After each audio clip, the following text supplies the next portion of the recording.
Welcome to me TV. నేను మీ మౌనిక.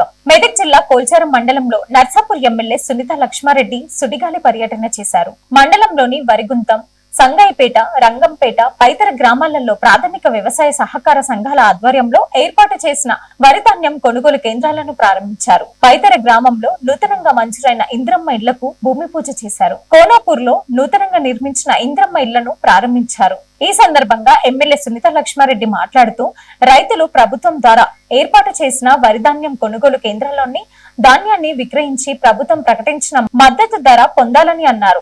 ఈ కార్యక్రమంలో మండల సర్పంచ్ల ఫోరం అధ్యక్షులు రవితేజ రెడ్డి, తహసీల్దార్ శ్రీనివాసాచారి, సర్పంచ్లు నిర్మల మల్లేశం, స్వర్ణలత విజయ్ కుమార్, కాంతప్ప ప్రభాకర్, మోహన్, వినోద్, మండల పార్టీ అధ్యక్షులు గౌరీశంకర్, యూత్ అధ్యక్షులు సంతోష్ రావు, డిసిఎంఎస్ మాజీ వైస్ చైర్మన్ అరిగి రమేష్ కుమార్, మాజీ జెడ్పీటీసీ పాషం శ్రీనివాస్ రెడ్డి, ముత్యం గారి సంతోష్ కుమార్, నరేందర్ రెడ్డి తదితరులు పాల్గొన్నారు. మెదక్ జిల్లా కోల్చారం మండలంలో నర్సాపూర్ ఎమ్మెల్యే సునీత లక్ష్మారెడ్డి సుడిగాలి పర్యటన చేశారు. మండలంలోని వరిగుంతం, సంగాయిపేట, రంగంపేట, పైతర గ్రామాలలో ప్రాథమిక వ్యవసాయ సహకార సంఘాల ఆధ్వర్యంలో ఏర్పాటు చేసిన వరి ధాన్యం కొనుగోలు కేంద్రాలను ప్రారంభించారు. పైతర గ్రామంలో నూతనంగా మంజూరైన ఇంద్రమ్మ ఇళ్లకు భూమి పూజ చేశారు. కోనాపూర్ లో నూతనంగా నిర్మించిన ఇంద్రమ్మ ఇళ్లను ప్రారంభించారు. ఈ సందర్భంగా ఎమ్మెల్యే సునీత లక్ష్మారెడ్డి మాట్లాడుతూ రైతులు ప్రభుత్వం ద్వారా ఏర్పాటు చేసిన వరి ధాన్యం కొనుగోలు కేంద్రాల్లోని ధాన్యాన్ని విక్రయించి ప్రభుత్వం ప్రకటించిన మద్దతు ధర పొందాలని అన్నారు.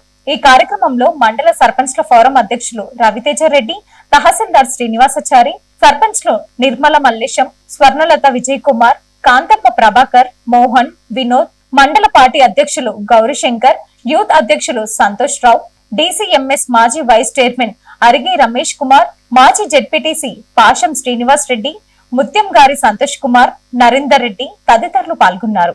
చేసుకోవడం జరుగుతుంది. ఎందుకంటే రైతులు దళారుల వ్యవస్థ నుంచి మరి వారిని దూరం చేయాలన్న ఆలోచనతో ప్రభుత్వం ఇచ్చినటువంటి మద్దతు ధర ఏదైతే ఉందో ఏ గ్రేడ్ కి 2,389 రూపాయలు, అదేవిధంగా బి గ్రేడ్ కి సంబంధించి 2,369 రూపాయలు.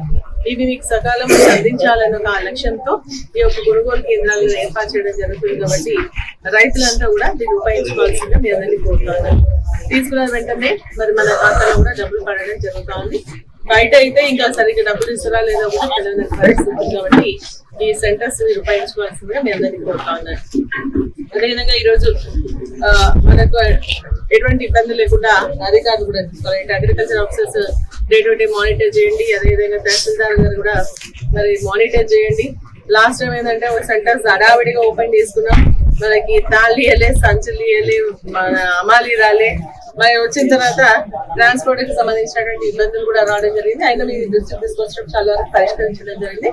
ఇప్పుడు కోతలు స్టార్ట్ అయినాయి కాబట్టి వెంటనే మనం పంపిస్తే లాస్ట్ ఎండింగ్ వరకు కూడా ఇబ్బంది లేకుండా ఉంటుంది. లాస్ట్ ఏమైనప్పుడు బాగా వర్షాలు పడడం, నానిపోవడం, మొలకలు ఎత్తడం, ఇక్కడికి వెళ్ళి సిద్దిపేట పంపడం, ఇక్కడికి వెళ్ళి మనం మహబూబ్ నగర్ పంపడం, మళ్ళీ వాళ్ళందరితో మాట్లాడి ఇంత తరువు తీస్తారు అంత తరువు తీస్తారు అని చెప్పేసి మరి వాళ్ళతో మాట్లాడి చాలా ఇబ్బందులు అయినాయి. దీనివల్ల రైతులకు కష్టం జరుగుతుంది. ఎందుకంటే వాళ్ళ పెట్టుబడి సహాయం ఈ రోజు ప్రభుత్వం నుంచి అందట్లేదు, వాళ్ళు బయట నుంచి తెచ్చుకుంటున్నారు.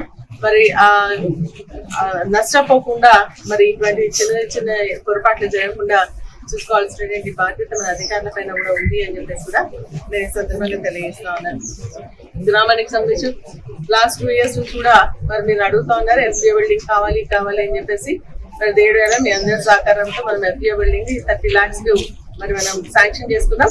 దాన్ని కూడా ప్రారంభించుకోవడానికి తొందరగా కంప్లీట్ చేసుకోవాల్సిందిగా కూడా నేను మన సొసైటీ సంబంధించిన అందరినీ కూడా కోరుతా ఉన్నాను. అదేవిధంగా పెద్దలు షేర్ సుభాష్ రెడ్డి గారు కూడా మనకు అక్కడ మరి షెల్టర్స్ ఏర్పాటు చేసుకోవడానికి వారు 8 లక్షల రూపాయలు శాంక్షన్ చేసి ఆ పని కూడా జరుగుతోంది. ఎమోరా గారు మన ల్యాండ్ డిస్ప్యూట్ ఏదో వస్తుందని క్లియర్ చేస్తే అయిపోతుంది. ఎందుకంటే వాళ్ళు ఆల్రెడీ కట్టుకుంటున్నారు కాబట్టి ఇబ్బంది లేకుండా ఉంటుంది.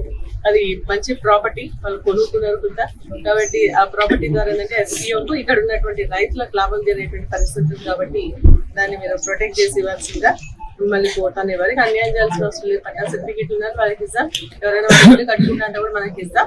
మిగిలిన ప్లేస్ ఏదైతే కట్టుకున్నారు వాళ్ళే వీళ్ళకి ఇచ్చేస్తే ఎఫ్పిఓ బిల్డింగ్ ఇబ్బంది లేకుండా జరుగుతుందని చెప్పేసి కూడా నేను తెలియజేస్తా ఉన్నాను.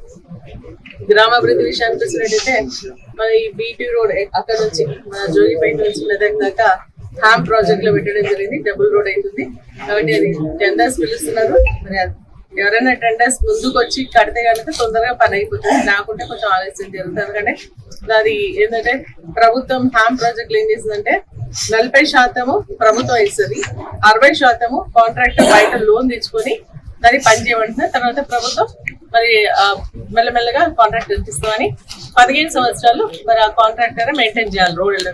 ఇప్పుడు మనం చూస్తాం ఏంటంటే కొట్టుకుపోతా ఉంది తొందర మనమే ఏమంటారు జేసీబీలు పోతున్నాయి, మరి అదే విధంగా కేజీబీలు తిప్పుతున్నాం. ఇవన్నీ తిప్పడం వల్ల థ్యాంక్స్ ఫర్ వాచింగ్.